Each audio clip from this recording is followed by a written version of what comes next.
13장에서는 이 개인 간의 다툼과 분쟁이 있었습니다. 그런데 오늘 본문 14장은 나라 간의 전쟁이 발생합니다. 근데 이 전쟁은 단순히 두 나라의 충돌을 넘어서 두 지역의 연합군이 충돌한 전쟁입니다.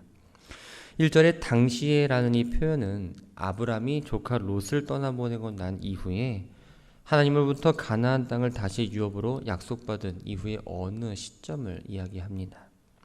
가나안 북쪽 티그리스 강과 유프라테스 강 지역에 있는 시날과 엘라살과 또한 엘람과 고임을 다스리는 네 왕의 연합군과 또 가나안 남쪽 사해 지역을 다스리던 소돔과 고모라 또한 아드마와 스보임과 소아를 다스리는 5왕의 연합군이 전쟁을 벌이게 됩니다. 그렇다면 전쟁이 일어난 이유는 과연 무엇일까요? 4절을 보면 이들이 12년 동안 그돌라오메를 섬기다가 제13년에 배반했다라고 기록하고 있습니다. 가나안 남부 사해 지역 5개 동맹국들이 12년 동안 조공을 바치며 섬겨오던 엘람왕 그돌라오메를 반역했기 때문이었죠. 이 전쟁을 하기 위해서 가나안 남부 사해 연안 5개 동맹국들은 시딤 골짜기 즉 염해 근처에 모였습니다. 이 염해는 오늘날 사해라고 불리는 곳입니다. 이렇게 불리워지게 된 건 이 바다의 염분 농도가 일반적으로 바다가 6% 정도라고 한다면 이 염해는 4배가 높았기 때문입니다. 그래서 이 사해는 사람이 들어가도 결국 가라앉지 않고 요단강과 합류하는 지점 몇몇을 제외하고는 어떤 물고기도 살지 못하는 곳입니다. 12년 동안 엘람왕 그돌라오메를 섬기고 있다가 그 다음해인 13년째 해에 반역을 일으키고 그 다음 14년째 되는 때에 그돌라오멜이 가나안 북부의 그 왕들과 연합해서 이 가나안 남부 지역을 쳐들어갑니다. 그돌라오멜을 중심으로 한 이 연합군은 메소포타미아에서 가나안 남부로 가는 그 길에서 가나안의 르바와 수스, 호리, 아말렉, 아모리 족속을 모두 무찌릅니다. 그리고 전쟁을 하기 위해서 계속적으로 내려갔습니다. 사해연한 5개 동맹국들이 그돌라오멜 연합군을 맞이해서 전쟁의 장소인 시딤 골짜기로 모였습니다. 이곳을 정한 이유는 이곳이 흔한 역청구더기가 있어서 적을 궁지로 몰아넣고 좀 더 전쟁에 유리하게 하기 위해서 이곳을 선택했지요. 하지만 이 사해 연안 5나라의 힘을 합쳐서 그돌라오멜 연합군을 열심히 막으려고 했지만 결국 역부족이었습니다. 오히려 소돔의 왕과 고모라 왕이 도망칠 때 역청구덩이에 빠집니다. 또 나머지는 산간지대로 도망을 치게 되죠. 결국 소돔과 고모라는 함락되었고 이 그돌라오멜과 연합한 왕들은 소돔과 고모라의 모든 물건들과 양식을 다 빼앗아 갑니다. 근데 문제는 이때 아브람의 조카인 롯이 소돔에 거주하고 있었다는 거죠. 롯은 아브람을 떠날 때 그 땅이 풍요로워 보였기 때문에 소돔 지역을 선택했지만 사실상 소돔은 전쟁의 땅이었고 재물을 빼앗기고 포로가 되는 땅이 되었습니다. 가나안 남부 연합군을 정복한 왕들은 물건들뿐만 아니라 이 소돔에 살고 있는 아브람의 조카 롯도 사로잡았고 또한 롯이 갖고 있던 소유 역시도 다 빼앗아 갑니다. 혼란한 상황 가운데 도망쳐 나온 한 사람이 아브람을 찾아가서 롯이 포로로 잡혔다는 소식을 전하게 되죠. 아브람은 당시 아모리 쪽의 족장이었던 마므레의 큰 나무숲 근처에 살고 있었습니다. 이 아모리의 형제인 에스골과 또 아넬과 동맹을 맺고 있던 상태였죠. 마므레 형제 이름이 이 소개가 된 건 당시 마므리의 족장이었던 마므레가 그 가나안 지역 남부에서도 무시할 수 없는 강력한 세력을 갖고 있다는 걸 의미합니다. 당시 아브람은 그 땅에서 유력한 지위에 있었던 이 아모리의 세 족장들과도 동맹을 맺을 만큼 단단히 기반을 닦고 있었던 겁니다. 아브람은 자기 조카가 포로로 잡혀갔다는 소식을 듣자 집에서 길리고 훈련된 자 318명을 거느리고 단까지 쫓아갔습니다. 여기서 길리다라는 이 단어는 출생하다라는 의미입니다. 집에서 길리고 훈련된 자는 전쟁이나 혹은 돈을 주고 산 종이 아니라 순수하게 아브람이 소유한 종들 사이에서 태어난 자식들을 의미합니다. 이들은 체계적인 군사 훈련을 받은 사람들은 아니었습니다. 단지 일상생활에서 그것을 감당할 수 있도록 가축을 보호한다거나 혹은 집안의 경계를 위한 파수꾼으로서의 훈련 정도만 받던 사람들이었죠. 이렇게 미약한 수준의 훈련을 받은 사람, 더군다나 318명이라는 정말 작은 수의 이 훈련을 받지 않은 사람들이 가나안 북부의 연합군을 상대하기라는 쉽지 않은 일입니다. 사실 롯은 아브라함을 매우 섭섭하게 했습니다. 또 롯이 포로로 잡혀간 것도 따지고 보면 이 자기 욕심에 빠져서 눈에 보기 좋은 곳으로 갔기 때문에 이러한 일이기도 합니다. 그리고 지금 롯은 아브라함이 상대하기는 좀 어려운 세력에게 붙잡혀 있는 상황이죠. 인간적으로 본다면 아브라함이 롯의 불행을 모른 채 할 수도 있었을 겁니다. 그러나 아브라함은 이해타산적으로 생각하지 않았습니다. 자신을 섭섭하게 하긴 했지만 조카에 대한 그 애정과 사랑은 변함이 없었던 거죠. 또 하나님이 도우심을 확신하는 믿음이 있었습니다. 하나님께서 아브라함에게 그를 저주하는 자에게 저주를, 또한 그를 축복하는 자에게는 축복하시고 언제나 그의 편이 되어주겠다고 약속하셨기 때문입니다. 이 아브라함의 조카에 대한 사랑과 또 하나님의 약속을 의심하지 않고 그 확신하는 그 믿음을 가지고 담대하게 조카 롯을 구하는 작전을 수행합니다. 소수의 군사로 대군을 상대하기 위해서는 동시다발적으로 이 야간에 기습하는 것이 가장 좋은 전략입니다. 이런 형태의 전략은 기드온의 300용사가 미디안 대군을 격파할 때도 사용이 되었지요. 아브라함은 한밤중에 그들의 종을 나눠서 그돌라오멜이 이끄는 이 메소포타미아 연합군을 공격해 갑니다. 이후 약 280km 정도 떨어진 다메섹 북쪽에 있는 호바까지 추격해서 빼앗겼던 모든 물건들도 다시 찾아오고 조카 롯을 비롯해서 잡혀갔던 다른 사람들까지도 모두 데리고 나옵니다.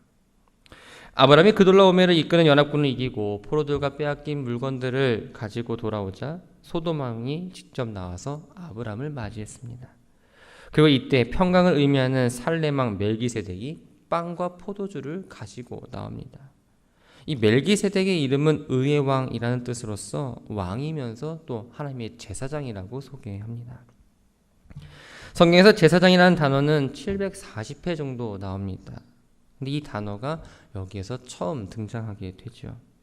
인간을 향해 하나님의 말씀을 선포하는 대변자 역할을 했던 선지자와는 달리 하나님과 인간 사이에서 중보자 역할을 하는 이 제사장에 대한 공식적인 언급은 사실 출애굽기 28장에서 모세 형제인 레위 지파의 아론 후손들이 임명된 것으로부터 나타납니다. 그런데 이 멜기세덱은 이방인이면서 또한 아론과도 전혀 관계가 없는 인물이죠. 그럼에도 불구하고 동시대에 타락했던 다른 가나안 족속들과는 달리 순전하며 또한 신실한 믿음을 가진 평강의 왕이었습니다. 또 당시 사람들을 대표해서 하나님께 제사를 드렸던 사람이었죠. 이러한 멜기세덱은 왕이면서 동시에 제사장으로 장차 오시게 될 만왕의 왕이시며 또 완전한 제사장이신 예수 그리스도를 예표합니다. 멜기세덱이 가져온 이 빵과 포도주는 사실 전쟁에서 승리하고 돌아온 지도자에게 주는 거라고 너무나 초라해 보입니다. 하지만 이 빵과 포도주를 가지고 나온 이유는 육체적으로 또 정신적으로 심적으로 많이 지쳐있는 이들을 위로하기 위해서, 그리고 그들을 원기로 회복하고 침략자를 물리치고 평화를 가져다 준 그들을 향한 감사의 뜻을 전하기 위해서였습니다. 멜기세덱은 하나님의 이름으로 아브라함을 축복하며 그 대적을 아브라함의 손에 붙이신 하나님을 찬양하라고 선언합니다. 아브라함이 이끈 그 소수의 군대가 여러 나라 연합군을 쳐서 이긴 것은 사실 불가능에 가까운 일이었습니다. 아브라함이 감당한 이 전쟁은 여호와께서 이끄시고 친히 싸우신 여호와의 전쟁이라는 것을 말해주고 있죠. 아브라함은 살레망기자 제사장인 멜기세덱에게 전리품의 10분의 1을 바칩니다. 사실 이때는 11조 규례가 세워지기 전이었습니다.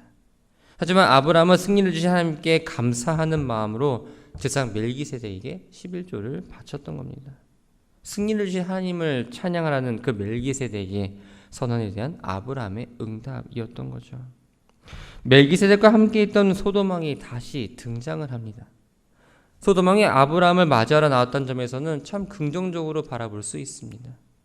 그런데 21절 이하에서 소돔 왕과 아브라함의 대화를 보면 이 소돔 왕이 본 모습을 보게 됩니다. 소돔 왕은 아브라함에게 사람은 내게 보내고 물품은 내가 가지라라고 이야기하죠. 이 소돔 왕의 태도는 떡과 포도주를 가지고 나왔던 멜기세덱과는 전혀 다른 태도를 보이고 있습니다. 본래 아브라함이 전쟁에서 이겼기 때문에 모든 것을 차지할 권리가 있었습니다. 다시 말하면 소돔 왕에게는 아무런 권리가 없었던 거죠. 그럼에도 불구하고 소돔 왕은 자신에게 권리가 있는 것처럼 선심을 쓰듯이 지금 제안을 하고 있었던 겁니다.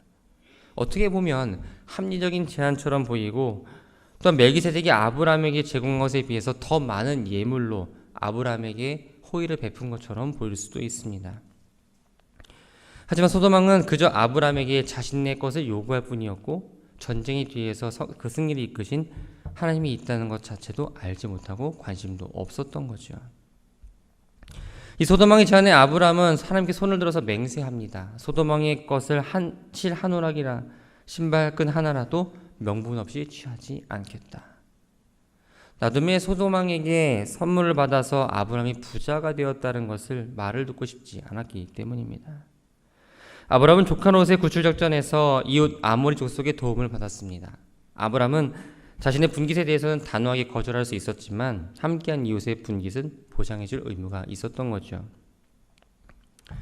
그래서 자기를 따라 함께 싸운 318명이 먹은 것과 또한 전쟁에 함께 참여했던 아넬과 에스골, 또한 마므레의 분깃은 제외하고 돌려주겠다고 말합니다. 아브라함의 이런 반응에 많은 재물로 아브라함의 환심을 사려 했던 이 소돔 왕은 머쓱하게 느꼈을 수도 있습니다. 아브라함은 하나님을 섬기는 멜기세덱에 대해서는 아주 겸손한 모습으로 나아갔지만, 또 호의를 베풀었지만, 악인이었던 이 소돔 왕에 대해서는 철저히 절하는 모습을 보여줍니다. 말씀을 정리합니다. 이 조카 롯이 연합군에 의해서 잡혀갔다는 소식을 듣고 아브라함은 집에서 길리고 훈련시켰던 자신의 가신들을 데리고 전쟁에 참여했습니다. 이러한 모습을 보면 아브라함의 그 모습이 이전의 모습과는 좀 달라 보인다고 볼 수 있죠. 사실 이전에 아브라함의 모습은 너무나 지극히 연약한 모습이었습니다. 애굽으로 이주할 당시에 애굽 사람들을 두려워해서 자기 아내를 누이라고 속인 적도 있었죠. 이랬던 아브라함이 이 롯을, 자기 조카 롯을 다시 데리고 오기 위해서 작전했다는 건 그만큼 놀라운 변화라고 말할 수 있습니다. 이렇게 변할 수 있었던 그 원인은 과연 무엇이었을까요? 그것은 전능하신 하나님을 온전히 믿었기 때문입니다. 하나님을 의지하는 자에게는 결코 두려움이 없습니다. 그 마음도 담대해질 수밖에 없지요. 우리는 어떤가요? 다가오지 않는 문제를 먼저 걱정하고 염려하고 있지는 않으십니까? 문제가 왔을 때에 내가 알고 있는 어떤 지식과 경험을 가지고 그것을 해결하기 위해서 먼저 애쓰고 있지는 않으십니까? 내가 무언가를 두려워하거나 또한 불안해하고 있다면 하나님을 내가 지금 온전히 의지하지 못하고 있다는 사실을 좀 기억했으면 합니다. 하나님은 우리에게 불안한 마음을 주시는 분도 아니고 염려하는 마음을 주시지 않으십니다. 평안함을 주시고 담대함을 주시고 또한 문제에 능히 감당할 수 있는 힘과 지혜를 주시는 분이라는 거죠. 하나님은 온전히 의지하지 않는 신앙은 결코 바른 신앙이라고 말할 수가 없습니다. 하나님을 온전히 의지하며 나아가시기 바랍니다. 어떠한 상황 속에서 결코 우리를 모른 채 하지 않으십니다. 어제 말씀을 전해드린 대로 하나님 우리들의 머리털 하나하나까지 다 세고 계시는 아주 세심한 분이라는 거죠. 우리의 삶을 주관하시며 인도하시는 주님만을 의지하면서 나아가는 오늘 한날의 시간이 되기를 바랍니다. 그렇다면 318명이라는 아주 적은 수를 가지고 강력한 연합군을 이겼던 것처럼 또 물맷돌 하나를 가지고 블레셋 장군인 거인 골리앗을 쓰러뜨린 그 다윗처럼 우린 날마다 승리하는 삶을 살아갈 수 있을 겁니다. 뜻하지 않은 문제 어려움을 겪고 있을지라도 나와 함께하고 계시는 그 하나님을 바라보시기 바랍니다. 우리의 생각과 우리의 때와는 전혀 다른 방법으로 하나님 우리를 이끌어 가시고 우리의 필요한 때에 우리에게 가장 좋은 방법으로 응답해 주실 줄 믿습니다. 오늘 하루 하나님 은혜 가운데 살아가시기 바랍니다. 우리가 숨을 쉴 수 있는 것도 어떠한 평안함을 얻을 수 있는 것도 어려운 문제가 있지만 그것에 염려하지 않고 평안함을 갖고 나아갈 수 있는 것도 주님의 은혜임을 기억하며 주님을 바라보는 오늘 한날 되기를 주님의 이름으로 축원합니다.